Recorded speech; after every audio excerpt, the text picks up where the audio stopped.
Throughout history, various civilizations have questioned the shape of our planet, creating hypotheses according to their level of knowledge. Even today, scientists around the world question the truthfulness of the sphericity of the Earth, because even though it's presented as a truth, there is no unquestionable scientific evidence in this regard.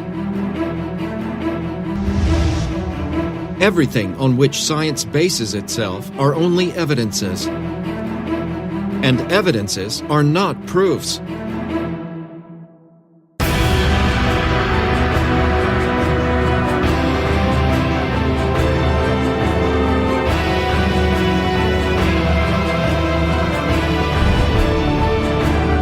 In order to bring the light of knowledge on the true shape of the Earth, researchers of Dakila and Ziggurat's Technology Center joined with other scientists in an independent research that lasted 7 years, seeking scientific and definitive proof to demonstrate that Earth is indeed round or has another shape.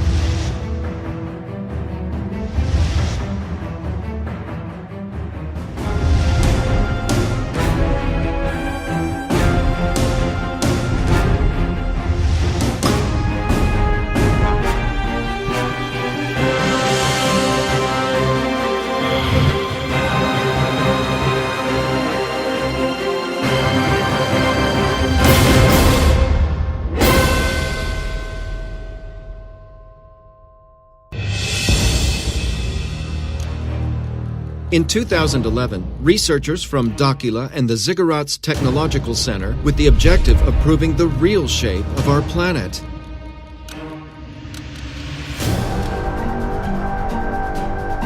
It was needed to prepare and carry out different experiments and data collection at several locations around the planet.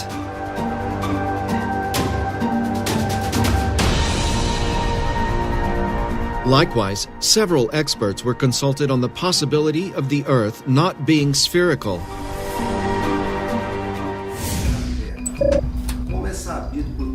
As is known by all mankind, the Earth has a spherical shape.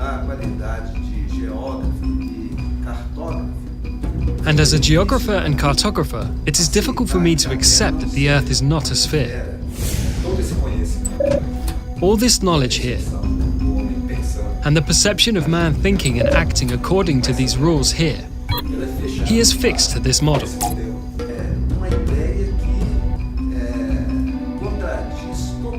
It is an idea that totally contradicts the concepts we have today of the sphericity of the Earth. It's really difficult. I, as an engineer, and I deal with the exact sciences. That's where we come from since childhood with these concepts. It is difficult for us to have another vision of this reality that we have since childhood. Because exclusively studying through this model, the struggle is very great. Because the amount of technological and scientific knowledge there is to ensure that these ideas are true is very great. The round Earth, with mathematical formulas all operative, in aviation, aeronautics, astronautics, and in satellites, all being placed with this formula. And this has been working. Water does not leave the Earth because it has a central force pulling it towards the center of the Earth, which is gravity. It makes us think that the Earth's gravity would not be the center of it. That's why I say it's a very shocking idea. So, when we deal with abstract things from the past, historical things, so there are several theories with a concrete thing settled within scientific knowledge. It is difficult. And when you break those pillars that sustain, what sustains? What sustains humanity are these pillars of knowledge that you have. So when you break one of such pillars, you dismantle a base that is considered to be true and scientific, where all knowledge of the Earth is based on that information. You break that paradigm, and it's really going to be a total unbalance for the people. I'm ready to be convinced that what I know is not worth more.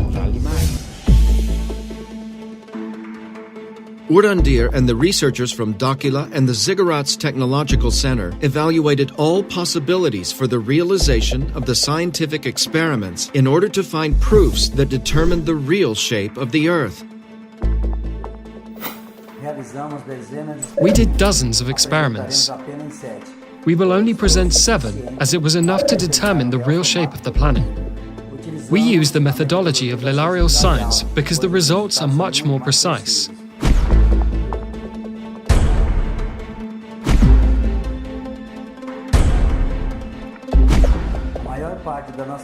Most of our research was done in the waters because it makes up 70% of the planet's surface.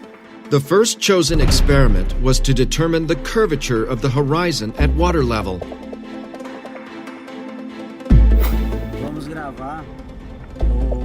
Let's record one of the main tests on the sphericity of the Earth. And this test with respect to the masts of the ships, the distance that it is away from the coast, precisely to know if there is sphericity, if there is angulation in the Earth. The lower the humidity in the air, the further we can see. And the higher the humidity, the more distortions occur in our view. So the places to be chosen to do the tests have to be of very low humidity. The tests will prove that if the Earth is spherical, the waters will follow the curvature. The first site chosen to start the experiments was Lagoa dos Patos in Rio Grande do Sul.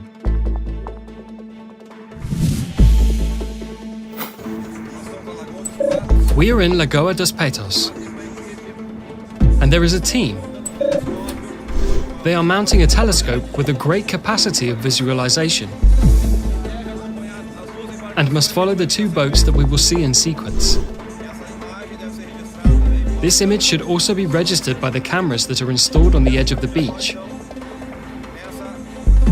We start from now on this new phase of the research, intending to travel a distance of about 40 kilometers over the lagoon, trying to show people there is a strait in this lagoon. That is, there is a flatness. And this is an objective today. One of the objectives that we will try to show, this flatness of the waters that puts in question the issue of the curvature of the globe. And the function of the ground crew is trying to perceive this displacement, to map and to generate a visual image of it.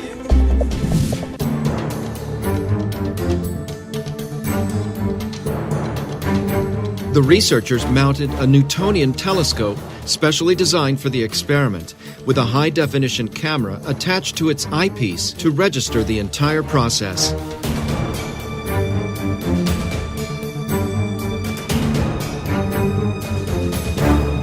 The teams used high-tech positioning equipment to ensure the accuracy of the results. Quando chegar lá, a gente passa a coordenada, mas a gente consegue localizar.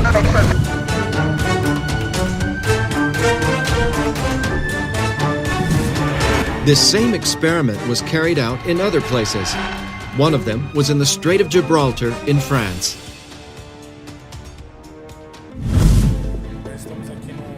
We are here in the south of France, a seaside town called Le Bagarre. We set out together with the French researchers, coordinators of an association called Project Energy Action here in France, trying to prove the veracity of this seemingly absurd theory. I had the opportunity to participate in the phase of the tests that were held in Europe. It would be the filming of a boat, as far as possible from the coast. We find it very interesting the chance to be able to touch on a controversial subject, and to be part of these experiences, to demonstrate something that science does not accept today. It would be filmed through a telescope. We also used a camera attached to its lens, so we could film the experiment effectively.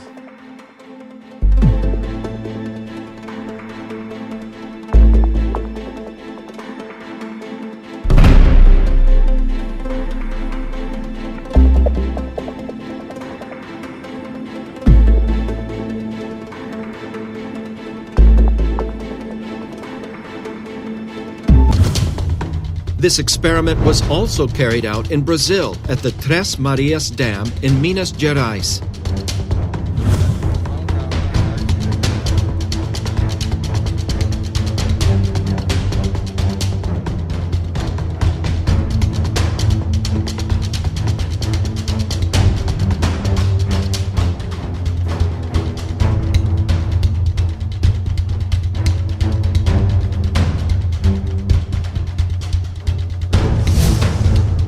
And another team carried out the same experiment on the beach of Santos, on the coast of Sao Paulo. There we divided the teams in two. One stayed on the shore and the other went on a boat out at sea.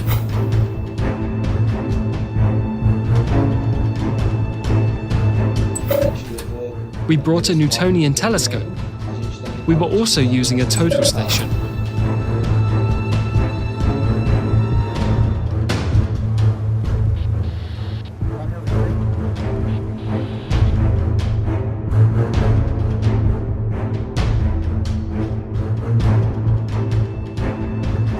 A gente está gravando vocês aqui. We are recording you here. Is that so? Tamo dando zoom aí em vocês. We're zooming in on you.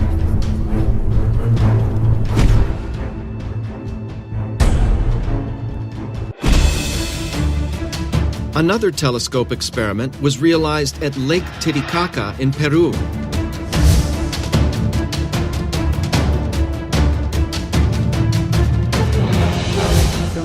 We are here on Amantani Island, on Lake Titicaca in Peru. We'll take target from this point to the Cordillera Blanca, which is the border with Peru and Bolivia that is exactly 110 kilometers from here. If the Earth was spherical, we will not be able to see.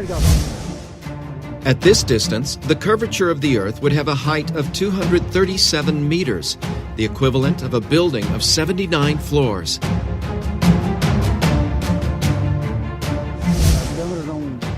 The cameras won't be able to get it, nor will we see at all with the naked eye. We will not see the other side, but with telescopes we do. One of the best points you could have in the world to really register the Earth's sphericity is on this location. Would the team be able to see the other shore of the lake through the telescope?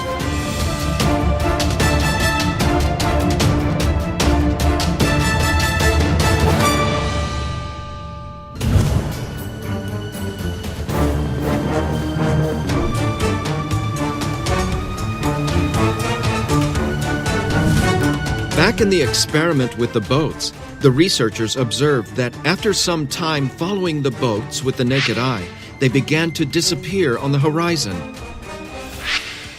First, the hull. Soon after, the boat was no longer visible. And finally, the mast goes down until it disappears completely, as the spherical Earth theory explains. When the boats reached a certain distance, it was no longer possible to see them with the naked eye.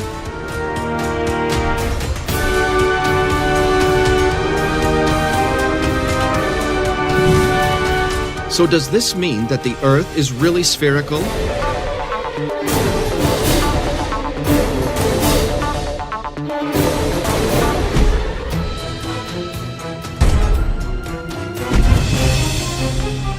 Another experiment was carried out using radio waves.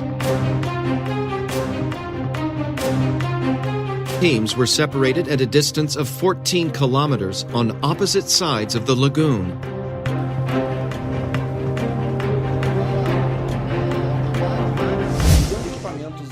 Using the radio equipment, we used directional antennas at high frequency, parabolic antennas that concentrate the radio frequency beam, one directed to the other at different points. The two antennas receive and transmit radio waves at the same time, and any obstacle between them would block the communication. They were meticulously positioned and directed to establish communication. The antennas were positioned at 1 meter from the water level at a distance of 14 kilometers.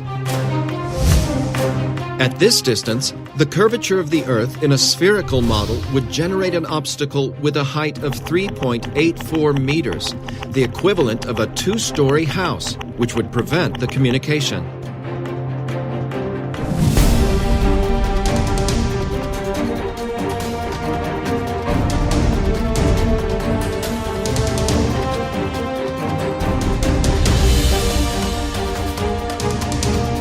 Could researchers have established communication?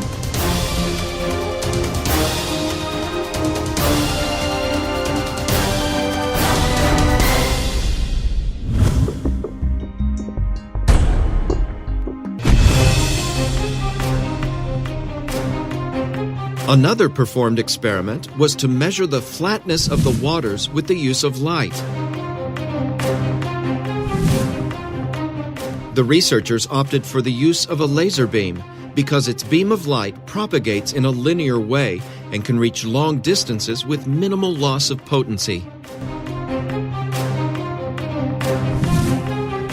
The laser experiment consisted of two teams positioned on opposite sides. One team emits a laser beam parallel to the water toward another team. In the spherical model of the Earth, it would be impossible for the laser beam to be seen on the other side, since the supposed curvature of the Earth would be an obstacle in its trajectory. However, if the Earth is not spherical and the waters don't follow its curvature, it would be possible to visualize the laser light on the other side, for there would be no obstacles in its path. For more efficient results, this experiment with a laser beam was performed at a great distance, in the tens of kilometers, because the greater the distance, the greater the curvature of the Earth would be in the spherical model between the 2 points, which would prevent the laser beam from reaching the other side.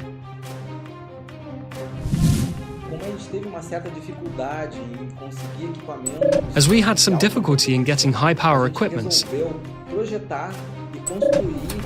we decided to design and build our own equipment with a great power that could achieve a far greater reach than the laser equipments found in the market. The device emits several beams of light and is set to reach the programmed distance without expanding, with the focus point on an object on the other side. 2 points were chosen at the coast of Sao Paulo, one on the beach of Caraguatatuba and another on the beach of Ilhabela.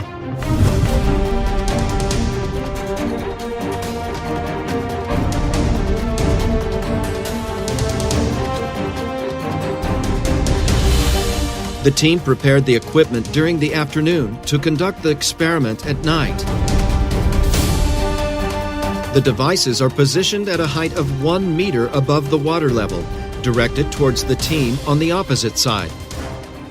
The whiteboard or light receiver is 1 meter from sea level.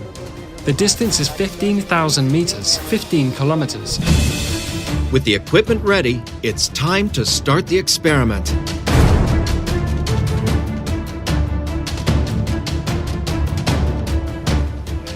South, 43 degrees. This is the moment of truth. If the light is not visible on the opposite shore, it will be an indication of the sphericity of the Earth. Down. Try to go down more. All right, this position is good. Try to level it out for now. There, a little bit more, a little bit, there. Did the laser light hit the other side, which would question the theory of the spherical Earth?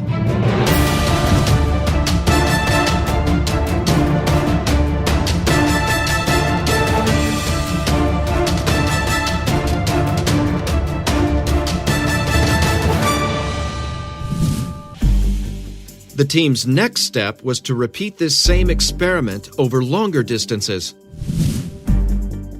To continue the research, Lake Titicaca was chosen on the border between Peru and Bolivia.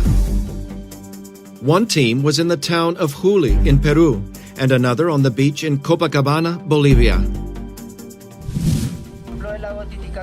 Lake Titicaca has a width of 65 kilometers and a length of 165 kilometers.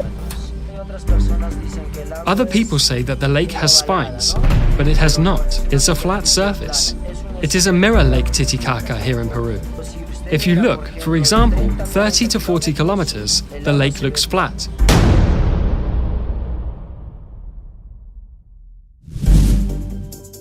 Will the researchers be able to prove the flatness of Lake Titicaca?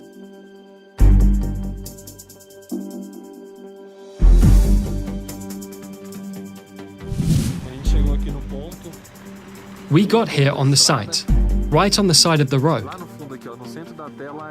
Down there in the center of the display is the town of Copacabana.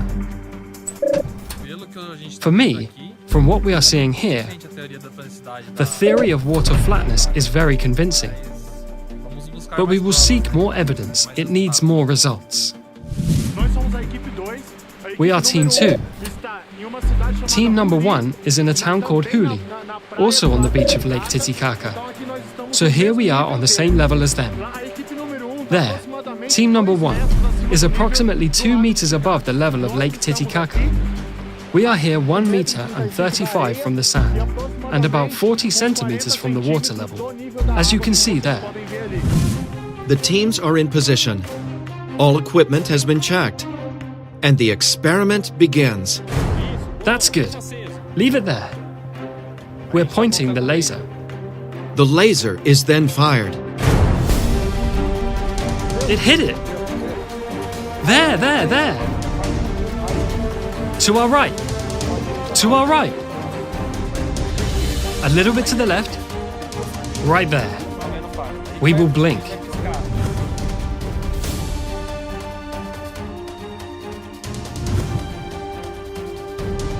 Could the laser be visible on the opposite sides, which would prove the flatness of the waters?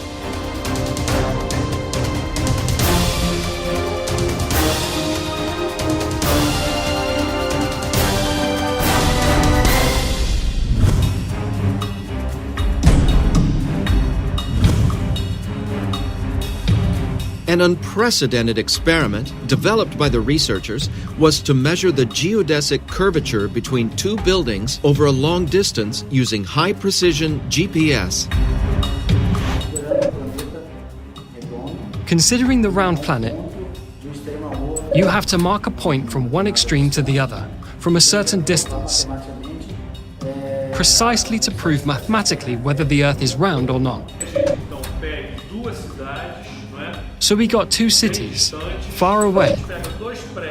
We take 2 buildings, one in a city in the south and one in a city in the north. This one in the south and this one in the north. What happens? If we measure this distance here at the base of the buildings, if the Earth is really spherical, when we measure buildings of the same height, when measuring the top, there has to be a difference, because if the Earth is spherical, it must have a superior length than the base. To carry out the experiment of the geodesic curvature, 2 buildings were chosen of the same height and sea level, as far apart from each other as possible.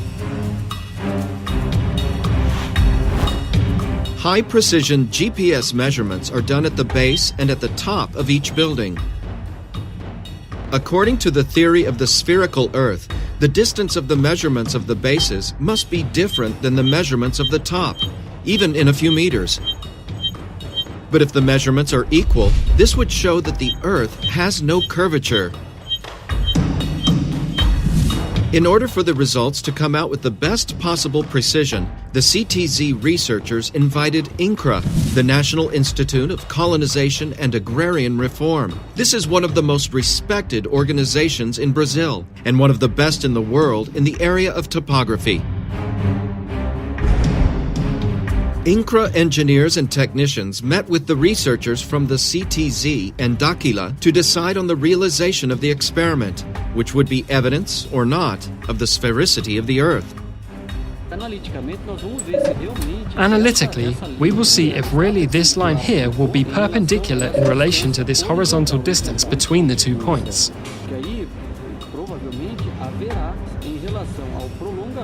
There probably, in relation to the extension of this perpendicular line to that baseline, I believe it will be larger. In the view of the INCRA technicians, the measures will be different. If this is true, it'll be one of the strongest evidences that the Earth is actually spherical. The first building chosen was at Torres Beach in Rio Grande do Sul.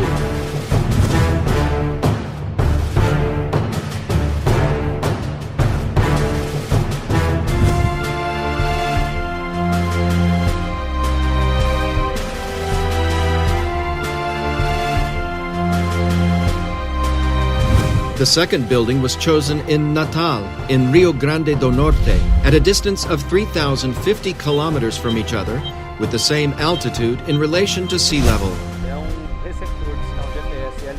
This is a GPS L1, L2 signal receiver. We'll do a reading from this point to chart the base. And from that base, we'll do the vertical readings relating to our goal. And afterwards, we will use another equipment, which is a total station, to make the readings of the vertical and horizontal angles.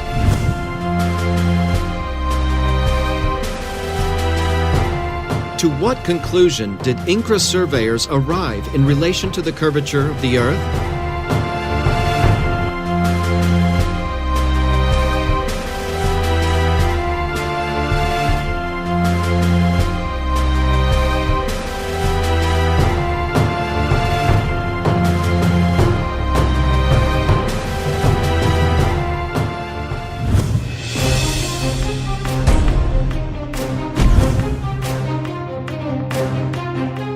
To carry out the last experiments, the researchers invited the consulted specialists at the start of the research to accompany and participate in the tests.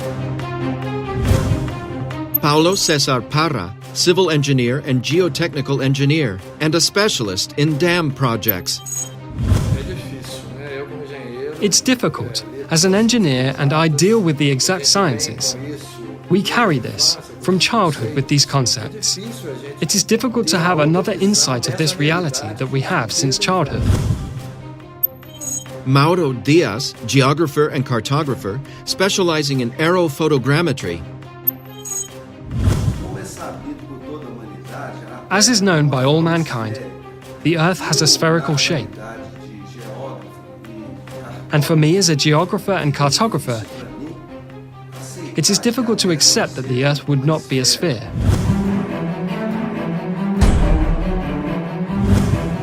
In Minas Gerais, Brazil, the researchers performed the experiment of the geodesic curvature in the waters, accompanied by the guests.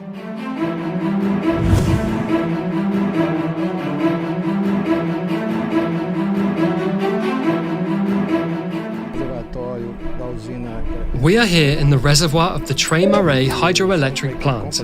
We have the complete team. We are going to start the verification of the horizontality of the water here in the reservoir.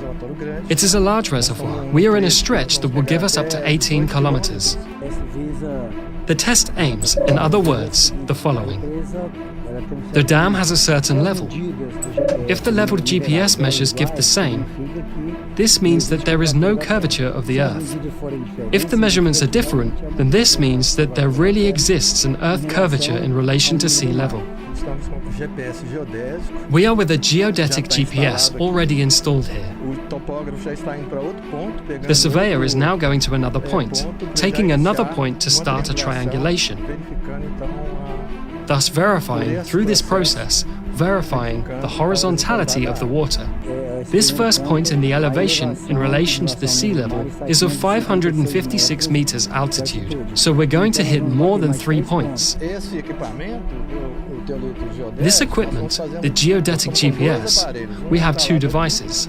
One installed here to get this point, and the other goes to the other points. We get 3 points, all at the water level, and check the level of that point. The accuracy of this equipment for this distance, a distance of 10 to 20 kilometers, is around a few centimeters.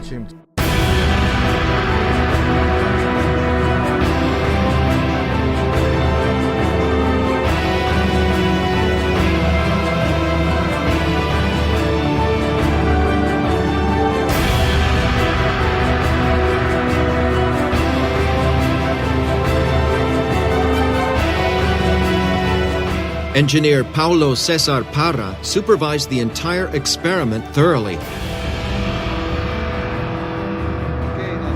Okay, we'll pass the coordinates now.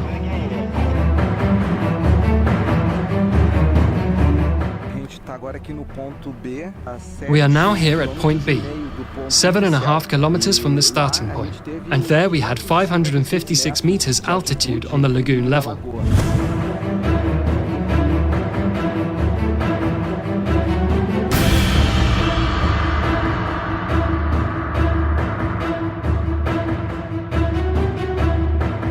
What will be the results of the 3 points measured by the researchers?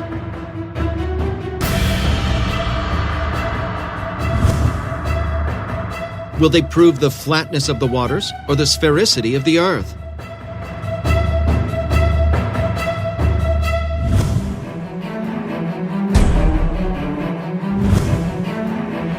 The researchers returned to the Tres Marias Dam, together with the guests, to carry out the experiment with a laser.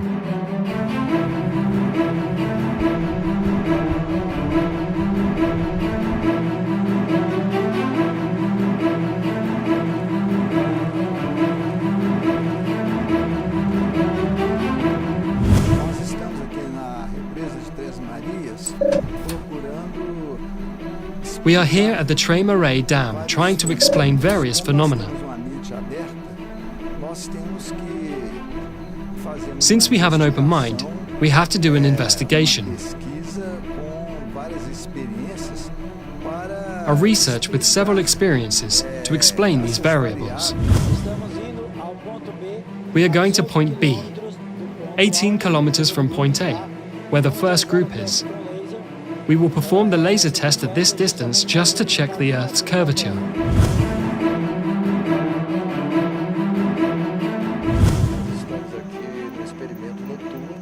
We are here in the night experiment at the reservoir of the Tres Marias Dam. You can see the boats that brought us. Here in the lake, we are on the shore of the lake. The positioning of the laser is here by the lake, a meter or so from the water level. Where is the other second laser? That is also in the same position, exactly 1.5 meters from the water level of the reservoir. We are in good climate. There is no wind, which greatly impairs water evaporation that impairs visualization. So the weather is relatively cold, so there is little evaporation as well. So, very favorable for our job. Equipment positioned, the experiment starts.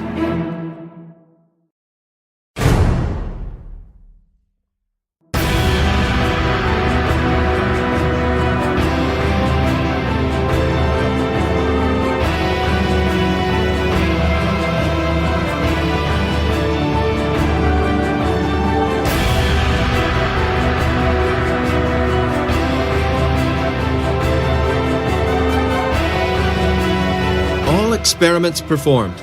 The moment of truth has come.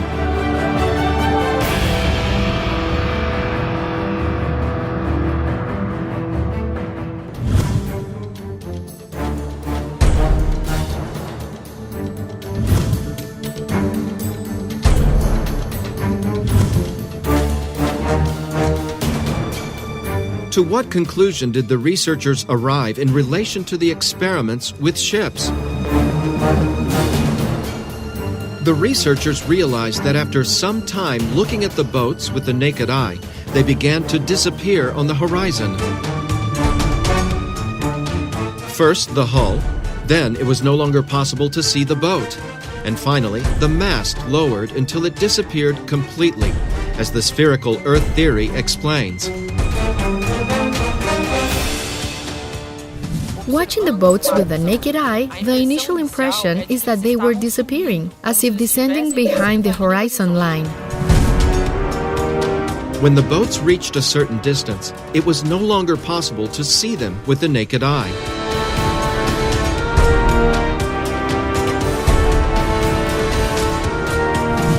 For a moment, we were a little frustrated to be in the place to prove the sphericity of the air, as with a naked eye, we could easily come to that conclusion.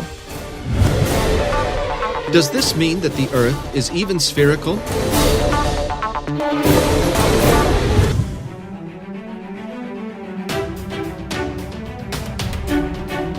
With the loss of eye contact, it's time for the team to use optical instruments in an attempt to still see the boats. If the boats are still visible through the equipment, it's proof that they have not traveled below the horizon.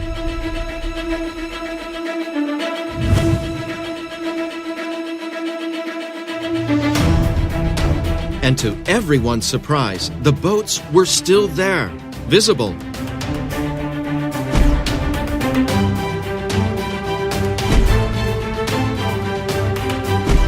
The researchers realized that the images of the equipment presented some optical phenomena.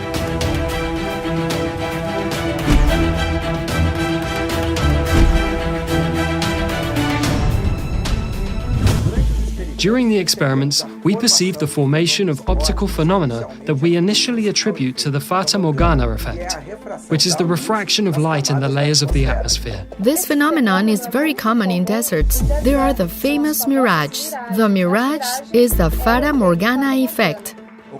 A formation of images occurs, virtual images that are not real at specific points. Through the observations and the collected data during the experiments, we were able to determine that the optical phenomena had a certain pattern. After some distance, we began to have a visual loss, which increased to a distance where our direct vision was compromised. When we lost the view with the naked eye, we used optical equipments, in this case the telescope, and the boat was still there. Only we realized that it was an inverted image, a mirror image. We realized that the real image was practically disappearing, and we had the formation of an inverted virtual image, an inverted mirror image, when the angle of incidence of light on the surface, in this case water, tended to zero. This occurs because of the mirroring effect, where the reflection of the image occurs. This phenomenon we recorded for the first time in Lagos dos Patos in Rio Grande do Sul. During the research, we sensed that each state of experiments was complementing the other. With the unfolding of the experiments, we perceived that the optical instruments amplified the visual phenomena. In the case of the use of Newtonian telescopes, in which its optics, which is of extreme precision, amplifies thousands of times the capacity of the human eye, could see things that we did not see. This led to amplifying the visual phenomena we observed during the execution of the experiments. We deepened the studies, and we could determine that most optical phenomena, which are attributed to the refraction of light, called Fata Morgana effect, actually occurs by reflection. It is a reflective process of light on a surface with an angle tending to zero.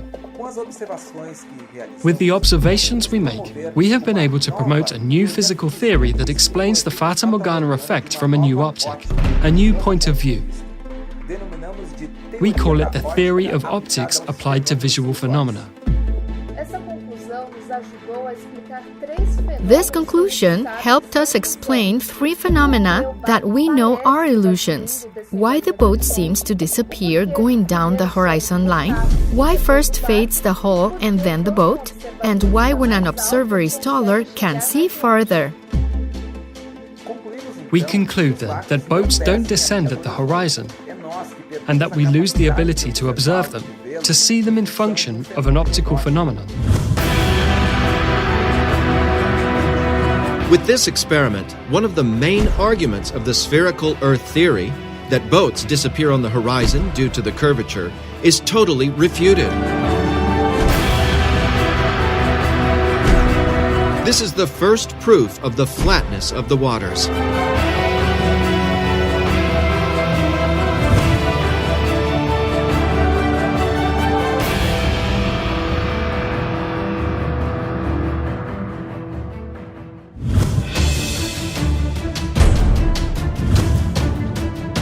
Among the long-distance viewing experiments performed with telescopes, the one with the greatest impact was at Lake Titicaca, where the team tried to record images at 110 kilometers. The site was chosen due to the low humidity of the air at certain times of the year, which is a prime factor for the result.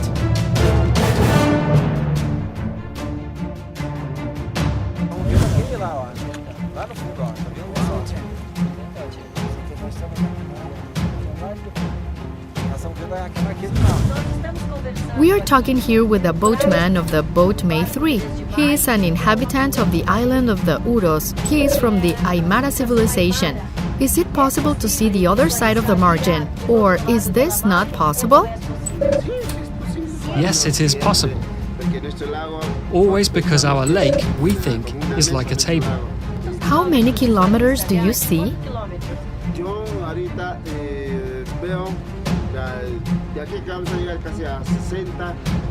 I can see almost 60 or 50 kilometers.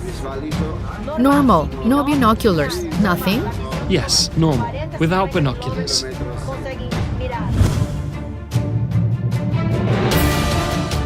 With the telescope, the team was able to record images at a distance of more than 100 kilometers, which would be impossible in the theory of a spherical Earth, as the curvature would have a height of 237 meters, equivalent to a 79-story building. This experiment is yet another proof that the Earth cannot be a sphere.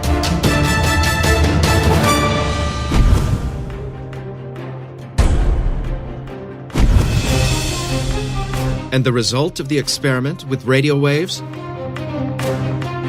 The researchers used directional parabolic antennas, where in the spherical Earth model, communication would be impossible, as the minimum obstacle would preclude this, since at the distance of the experiment, the curvature of the Earth would generate an obstacle of 3.84 meters in height.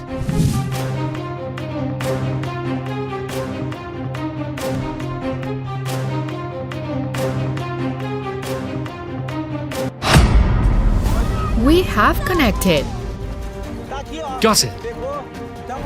We're with connection here. It's responding. The machine is responding. Returning. I'm having connection to your computer there. We have a ping back here. The connection is established. The signal that we wanted, we could scan there and managed to find it here. Communication was established. It has been proven that at this distance, we have been able to establish communication. We know that any interference in the way would mean not achieve communication. The test with radio waves was, let's say, unusual. Because at the time, we set our antennas, and with the design of the spherical Earth, we started to work with almost complete obstruction of the Fresnel zone, which is the zone, the region, where the propagation of radio waves occurs, which would make communication impossible between the 2 points. However, with the idea of leveled waters, we would already have approximately 50% of the Fresnel zone unobstructed, which could allow communication between the 2 points, even if precarious. And how it happened. This is yet another proof of the flatness of the waters, refuting the spherical model of the Earth.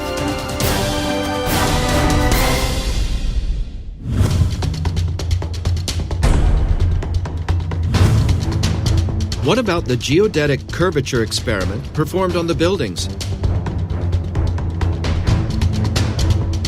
Measurements were done of the bases and tops of 2 buildings, one in Torres, Rio Grande do Sul, and another in Natal, Rio Grande do Norte, 3,050 kilometers apart from each other.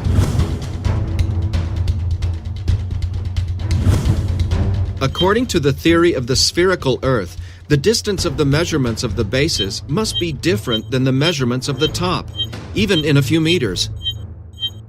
But if the measurements are equal, this would show that the Earth has no curvature. Remembering the opinion of the INCRA engineers before the experiment, Probably there will be in relation to the extension of this line, perpendicular to the baseline. I believe it will be longer.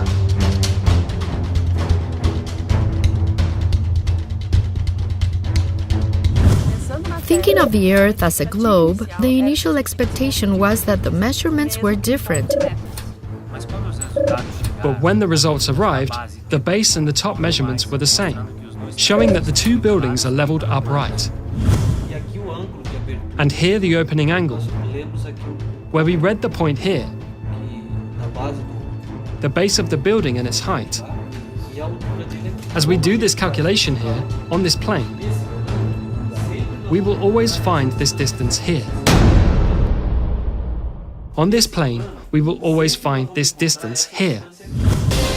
The identical measurements of the distance between the bases and the tops prove that between the two buildings there is no curvature, proving that the Earth has no spherical shape.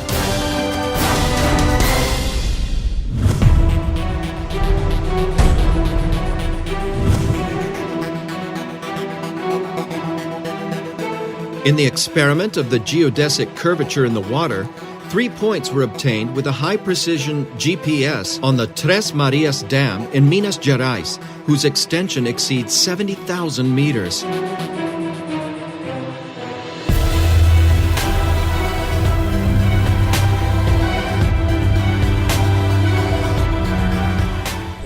This first point, the elevation in relation to sea level is at 556 meters altitude.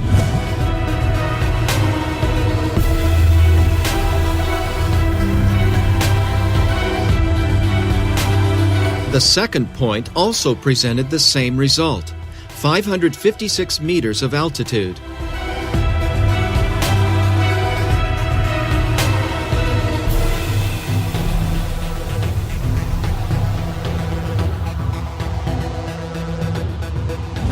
If the third point were different, the water would be following the curvature of the Earth. If the measurements are the same, it will be proven that there is no curvature, but indeed flatness in the waters. And the measure of the third point surprised the researchers. Here we also obtained the same measure, 556 meters at the level of the lagoon. We analyzed the data collected by the equipment, and all points show the same result, the same altitude, thus showing that the water in the dam remains level.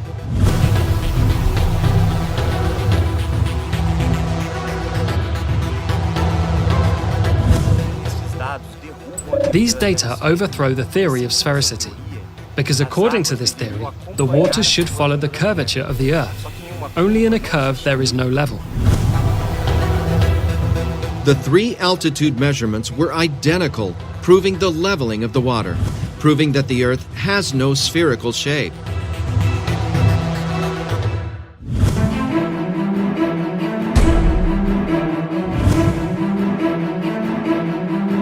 And what is the result of the laser experiments? Did the team see the laser light on the other side?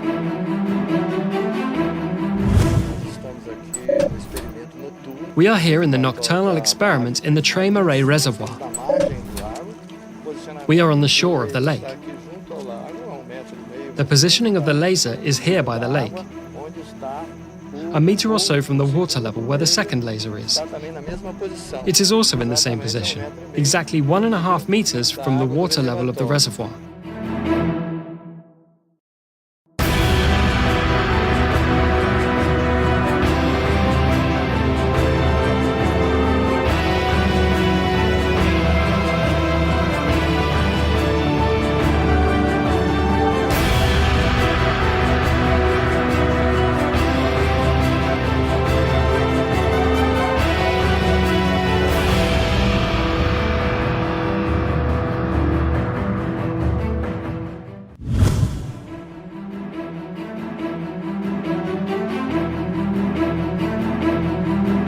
As you can see, the two devices are communicating at a distance of 18 kilometers. We have successfully done an experiment today, and we are proving that the Earth does not have the format that science believes it has.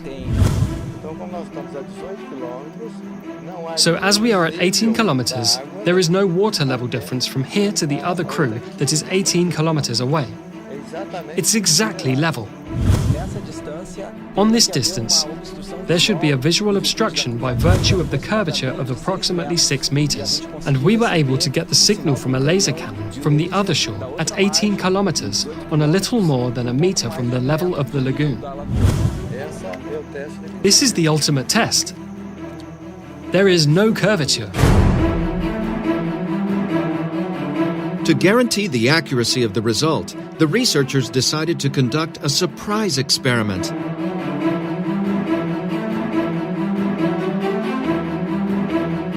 With the team still in place, a beam of light was lit that should be visible at 18 kilometers on the side where the team of surveyors was, who used a total station.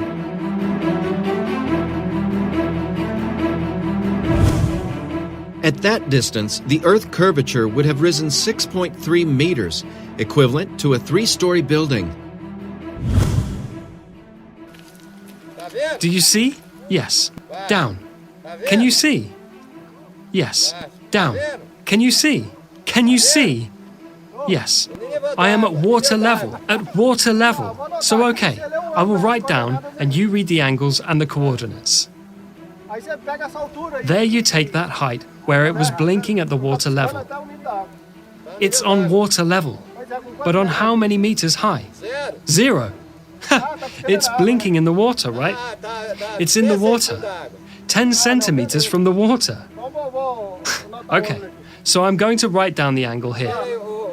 Wait, Wilson. During the experiment, a laser was added without warning the topographers.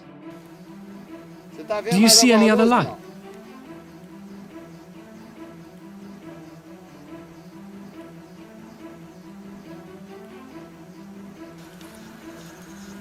I see it.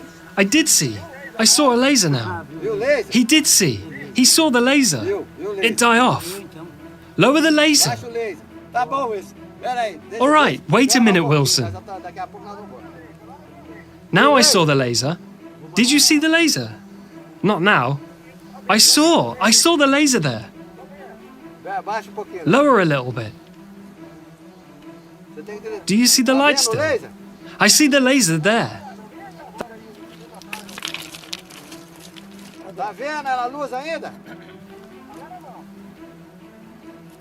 Do you see the light still? I see the laser there. That's good. Just a minute. Randy, what's going on here? Dude, it's over. It's done. At the water level. It was there at 2 meters and something. Well, now it's ruined.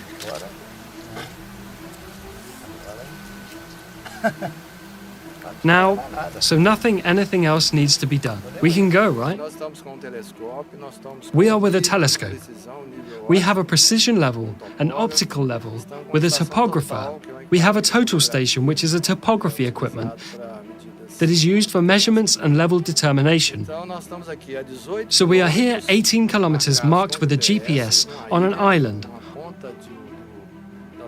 on a point of Lagoa, 18 kilometers from the topography equipment there with the crew.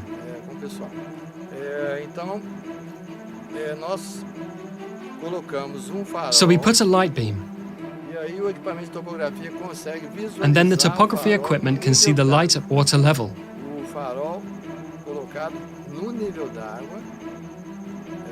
The light placed on the water level can be visualized by the topography equipment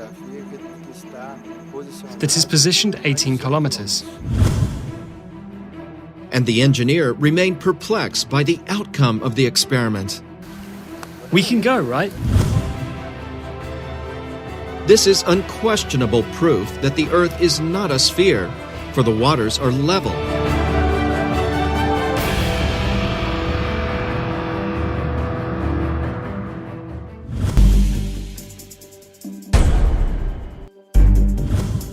And the result of the laser experiment carried out at Lake Titicaca.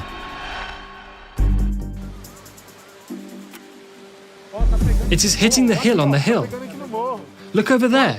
It is hitting a tree above us here. Look at theirs.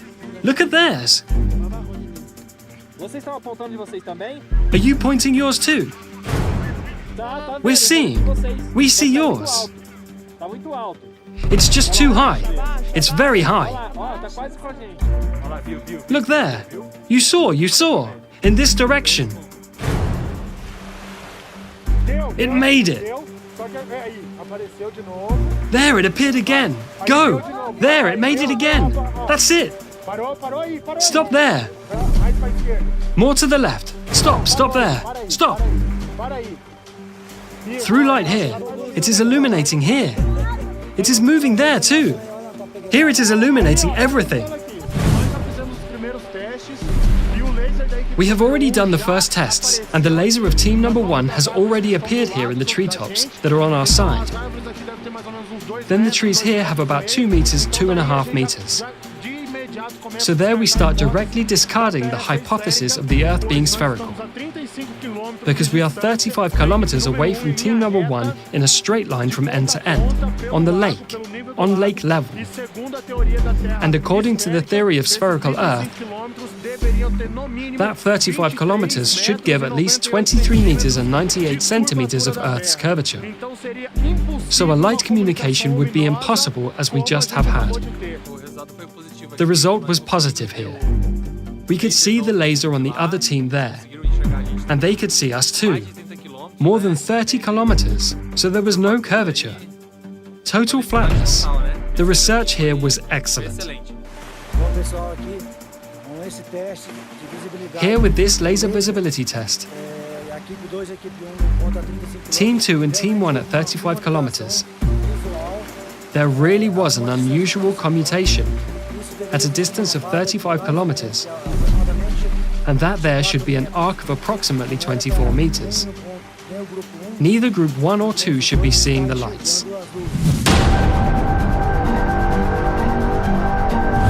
But how could one project a laser beam from one shore to another, 35 kilometers away, if, in the theory of the spherical Earth, there would be a curvature of 24 meters in height, and the laser equipment was positioned at 2 meters high, parallel to the water level? Lake Titicaca has a width of 65 kilometers and a length of 165 kilometers. Other people say that the lake has spines, but it has not. It's a flat surface. It is a mirror Lake Titicaca here in Peru. If you look, for example, 30 to 40 kilometers, the lake looks flat.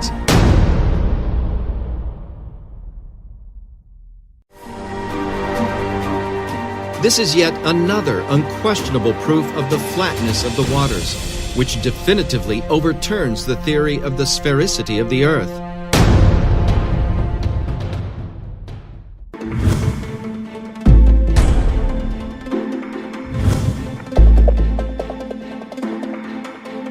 Gravity is the theory that science considers as the main factor to keep everything in harmony on a spherical planet. Water does not come off the Earth because it has a central force pulling towards the center of the Earth, which is gravity. It does not exist. According to the experiments, gravity does not exist. From the fundamentals of nature, plumb and level overthrow the theory of gravity.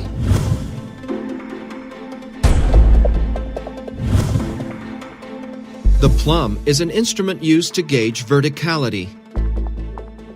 It is of fundamental use in civil construction to guarantee the verticality of the buildings. This tool we use to get the wall in the right plumb because it cannot be out of plumb because the wall can fall. So this plumb is used for this, to keep it right and steady on the plumb. Neither there nor here, right there in the plumb. The use of the plumb is the only way to ensure that construction is being erected in vertical alignment.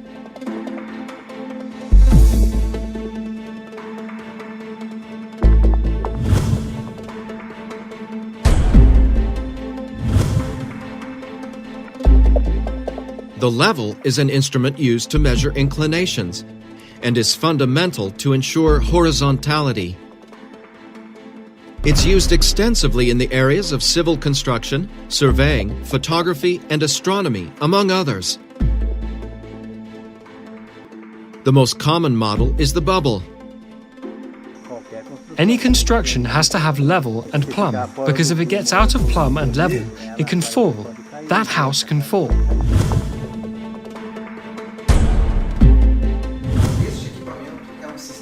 This equipment is a system of communicating vessels and is used in the laboratory to demonstrate the behavior of water leveling. In whatever position we place the system, the water that is inside will always search its level. This behavior of the leveling can be proven not only in laboratory, but we can prove this in field experiments in ponds, lakes, and the seas. This is a micro version of what we find all over the planet: leveled waters.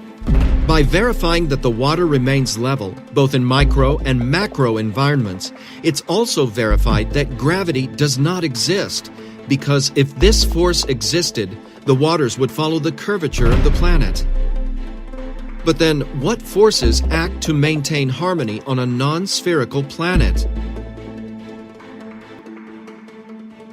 Researchers from Dakila and the Ziggurats Technology Center have concluded that among the fundamentals of nature, the four main forces that, acting together, hold us firm to the ground are magnetism, density, pressure, and light.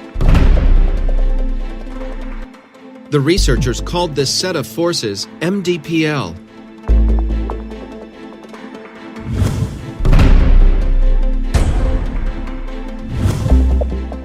Among the four MDPL forces, magnetism, in contrast to what science considers, is one of the strongest forces that act on Earth.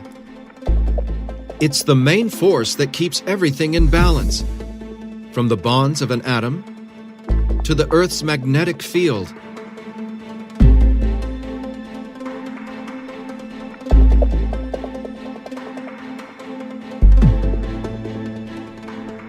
One way to study the performance of the magnetic field of bodies is to perform a simple experiment where we transform into mechanical waves the kinetic energy produced by the magnetic field in an object. This can be reproduced by throwing an object into the water. Whatever the shape of the object, the waves produced will always be circular, as they are modulated by the Earth's magnetic field. Note that regardless of the shape of the object, the waves produced in the water will always have circular patterns.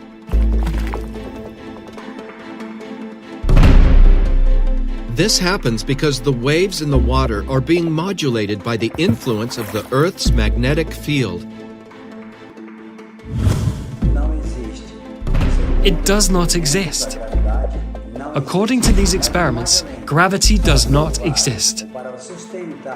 But going even further, to prove or to sustain the sphericity of the Earth, without people falling, buildings, animals, constructions, the waters especially going off, flying out into space, to justify people stay fixed on the Earth's surface without being thrown off by the spin of the planet, they created a magical force called gravity. But this magical force is torn down by the plumb and level, because the physical behavior of water is to seek leveling. Or is physics wrong too? If the physical behavior of waters, according to our physics, is to seek leveling, how will it fix itself to a ball on a sphere without flying off? Space outside without seeking its level? So these are two contradictory things. And even more, to justify the seasons, they decided to tilt a ball 23 degrees. There is no way to tilt a ball, a sphere. Impossible. Let's see, how could a planet or a ball, a sphere, be tilted and waters not get off? But it has the imaginary axis. The imaginary axis, even if there were a physical axis, what would be inclined is the axis and not the sphere. Any position that places the sphere, there is no way to tilt it but the axis. An imaginary axis, that is an illusion. If it is imaginary, it's an illusion. So it's another contradiction. They created this axis that does not exist to justify the seasons in a sphere, in a globular model. That's not possible. Well, in a sphere we certainly do not live. Because the physical behavior of the waters does not match the reality of the facts. And And through the plumb and level, this theory is totally overthrown. Extinct.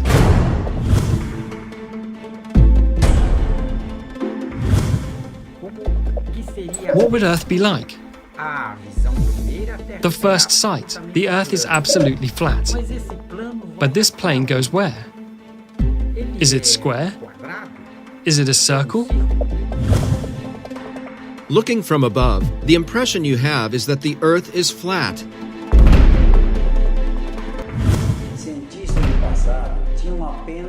Scientists of the past had only the eyes to observe and the reasoning to create possibilities.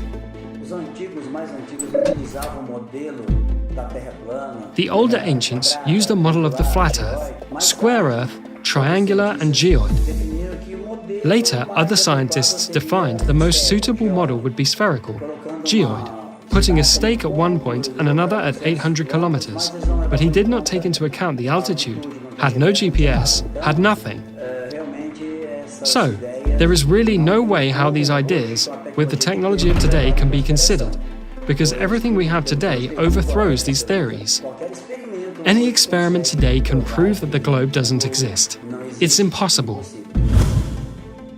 But then, how can we determine the real shape of the planet?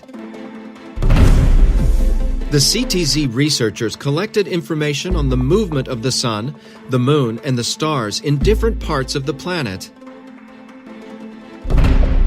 In this research, which lasted several years, images were recorded by cameras installed in all these places during the day and at night.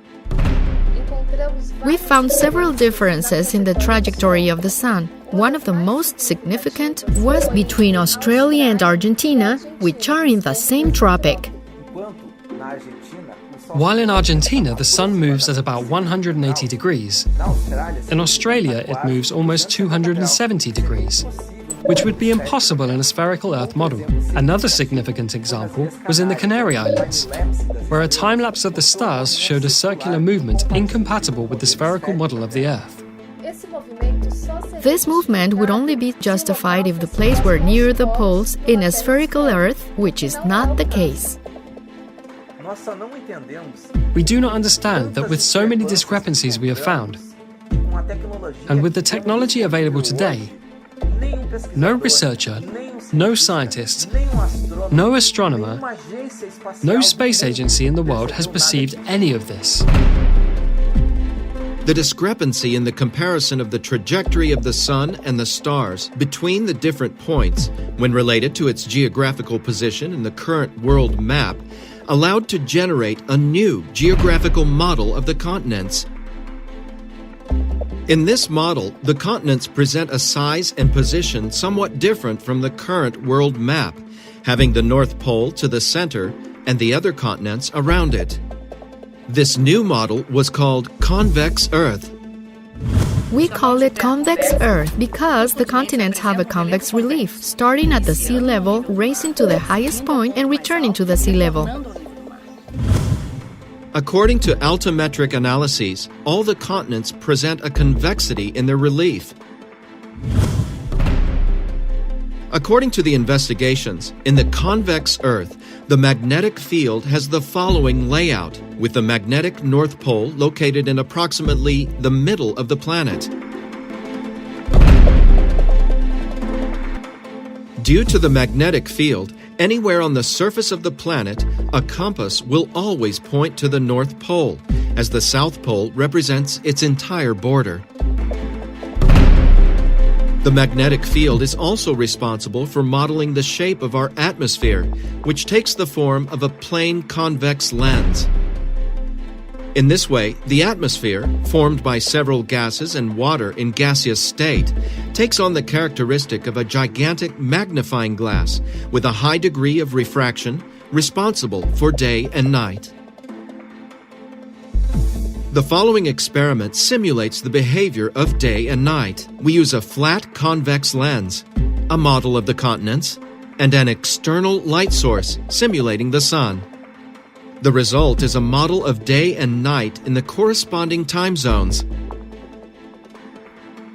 What helped us a lot in this research was the information we collected at our own astronomical observatory of the Ziggurat's Technology Center.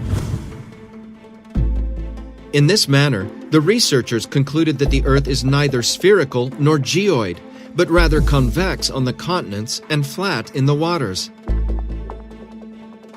In this concept, the Earth is like a huge, misshapen asteroid floating in space, surrounded by a very high layer of ice all along its edge.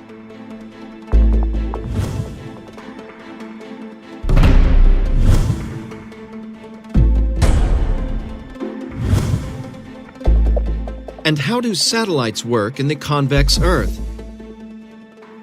The magnetic field of our planet is primarily responsible for keeping the satellites in orbit. Briefly, there are two types of satellites, the geostationary and the orbitals.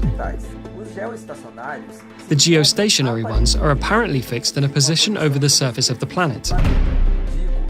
I say apparently because its orbit has to be corrected periodically. Orbital satellites are in orbit over the surface of the planet. They have different routes and altitudes according to each application.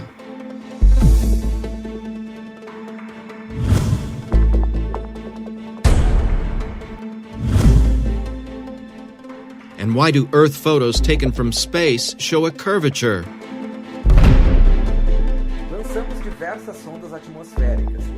We launched several atmospheric probes, and we noticed that the images recorded in the upper layers of the atmosphere begin to show a certain curve after a certain height. This occurs in the high layers of the atmosphere, above the stratosphere, that is. In an airplane window, you would not notice this curvature. We observed that this effect does not occur due to the supposed curvature of the planet, but due to two factors. The first, due to the large flat convex lens of our atmosphere, and the second, according to the theory of curvature of light proposed by Albert Einstein, experimentally proven in 1919. According to Albert Einstein's theory, the mass of a large object can create a curvature in space-time around it, able to bend the path of a beam of light in its vicinity. This phenomenon was called a gravitational lens.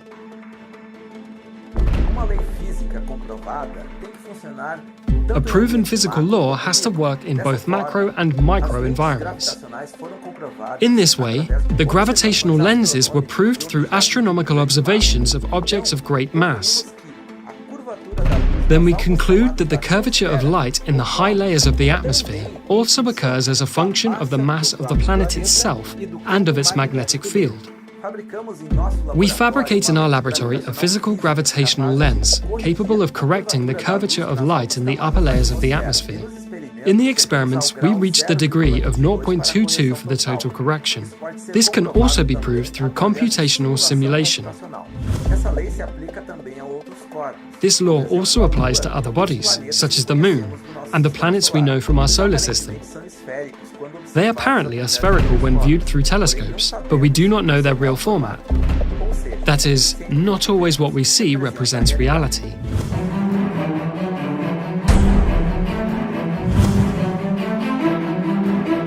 To facilitate the understanding and comprehending of the new model of the planet, the researchers built scale models of both the spherical and convex models.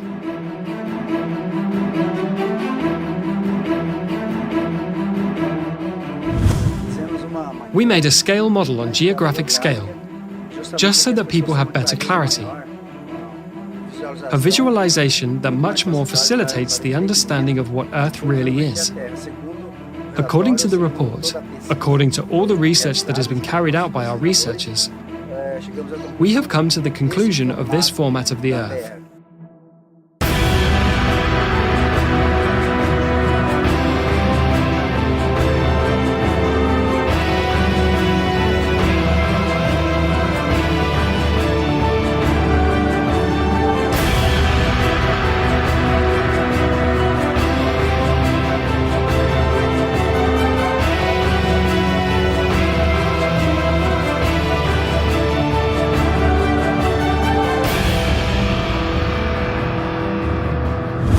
We have been conditioned since childhood to accept that our planet has this round format. But if I say that there doesn't even exist a real image of our entire planet, to date, none of the space agencies of these institutions have managed to register an entire image of our planet. With all the technology and advances of science, this image does not yet exist.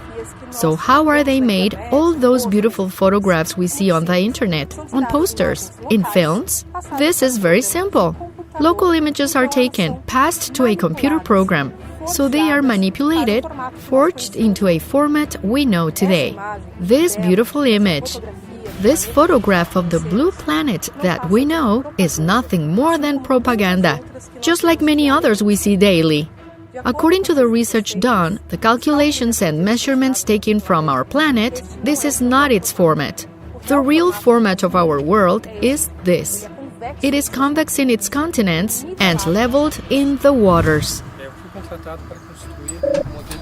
I was hired to build a model of the globe and the convex Earth. I never thought that the Earth would have a different shape.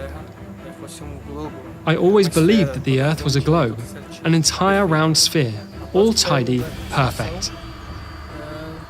After the completion of the construction, I see the importance that you cannot live on a planet without level and without plumb. I can only conclude that our planet is convex. Just as the image of our planet is manipulated, the size and shapes of the continents also go through the same type of problem. They are very different from what we have custom to see on the world maps. Countries like Brazil or Russia, they gain land extensions much larger than are informed, which would explain so many miscalculations in land demarcations. Now, how do we come to this conclusion? It is very simple. If we take into account all the numerical data, all the measurements, the distances in the tropics, the meridians, the coasts, the extensions of land, and apply it on paper, taking all the details into consideration, all these continents suffer great distortions. Without exception, none of them stay out of it. Some, as I said, Brazil and Russia, suffer an increase in land, and others, like the United States, suffer a reduction.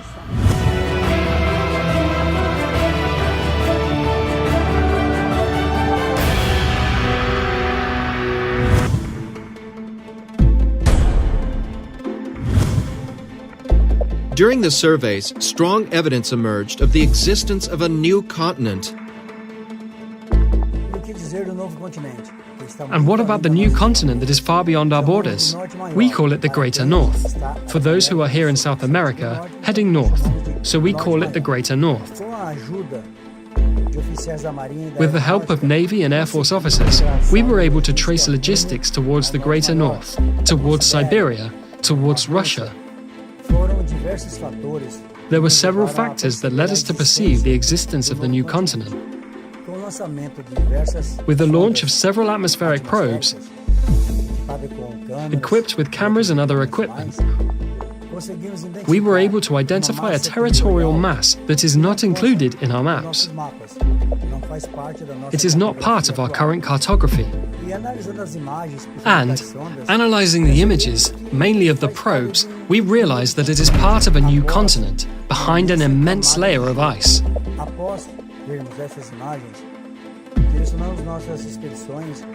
After seeing these images, we directed our expeditions to the limits, where a human being or the autonomy of a ship were able to get.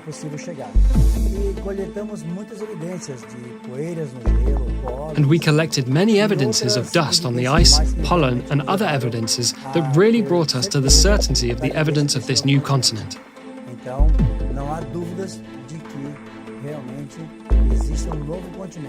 So there is no doubt that there really is a new continent, of new lands beyond the great mass of ice that impedes us to overcome. The research continues. We have not yet put our feet in this place. We only had observations from a distance, but we intend to get to this place as soon as possible.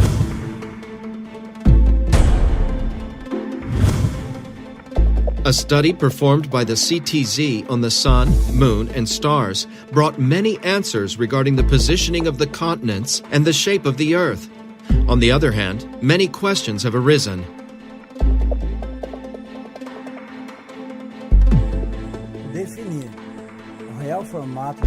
Defining the real shape of the Earth was no easy task. But during research, we realized that the most difficult was yet to come. We realized that the Sun brings forth many anomalies, its trajectory, the sunrise and sunset. We installed equipment in several countries in different parts of the planet. And all these equipments recorded different situations, anomalies that made us think, rethink, about trajectory and about what we learned about the Sun. Its size, its distance to Earth does not match what we learn. It does not coincide the realities of the facts. It is an anomalous trajectory, totally different. It implies strong evidence that the Sun is not a star the way we learn. It seems that it is much closer to the Earth than we think. Moreover, its trajectory is totally different. In several points, in several continents, the trajectory does not coincide with the reality, mainly in Australia and the Canary Islands. For example, in Australia, it rises and sets almost in the same place. In Antarctica, it's totally different. Some months of the year, it stays at a fixed point, practically without moving to either side.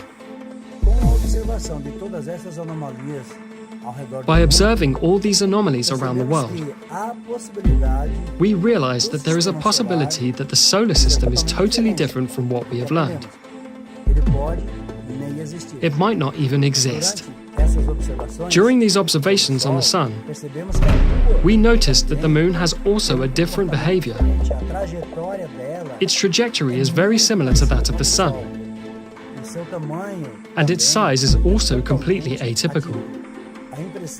The impression we have of the Moon is that its size varies greatly, or its distance from the Earth varies greatly during its 28-day trajectory. There are days that it is closer, another more distant.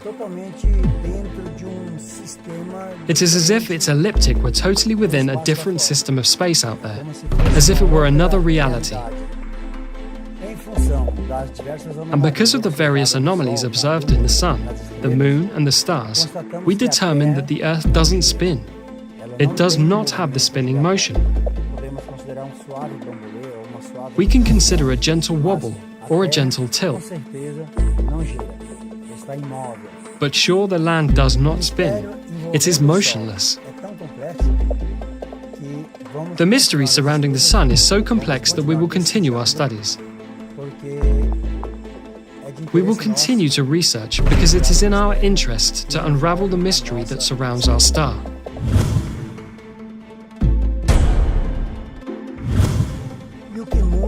And what changes in our lives? Knowing the real model of the Earth changes everything.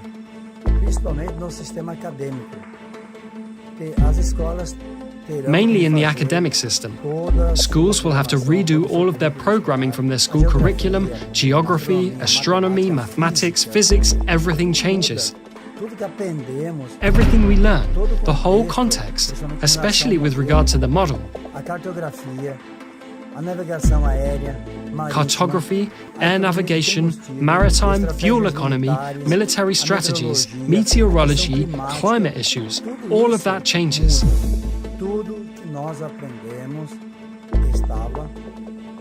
Everything we learned was mistaken. Now this new reality brings us the light of knowledge, a new vision of our world, a new perception of all we have learned, and the transformation in our life of our cultural affairs. The perception of the world, of knowledge, all pillars of wisdom. There is an immense transformation for all people without exception, so surely a change for the better. But what changes most is the search for the truth. That is what motivated us to carry out all this research. The thirst to know, the thirst for knowledge.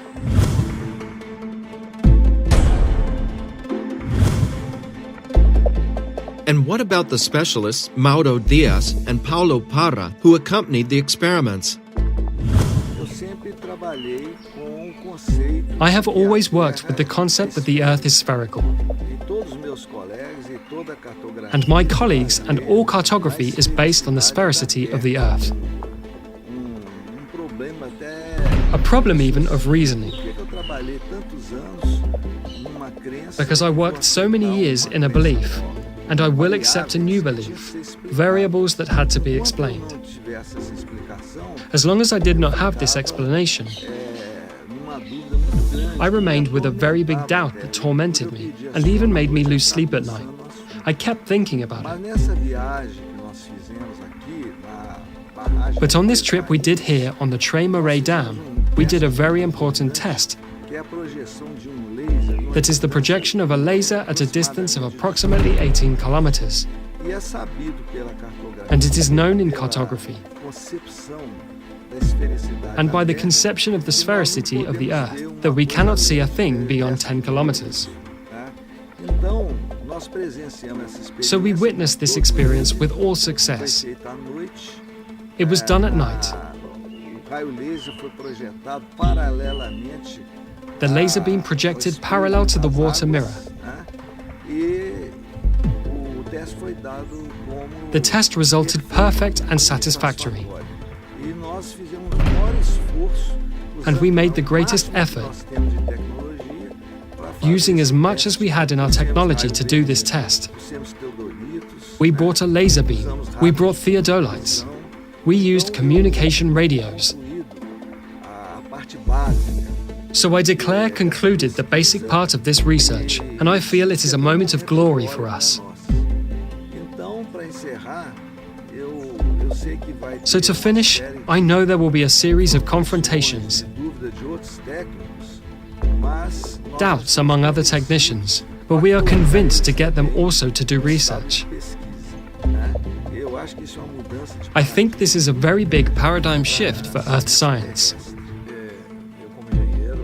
I, as an engineer, and all the studies I did to train me and specialize in me, I always considered the Earth as a spherical shape.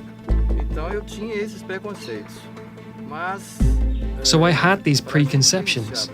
But for us to start, when we began doing the tests, and until so now, I deleted the prejudices that I had from my head,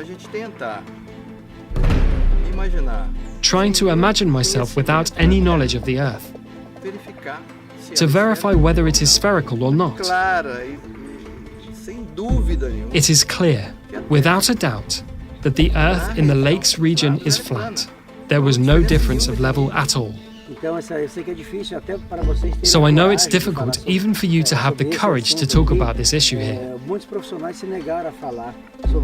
Many professionals have refused to talk about it out of fear of having their career damaged, their image damaged, for contradicting a theory that has been there for 2,000 years and which has never been proven in practice.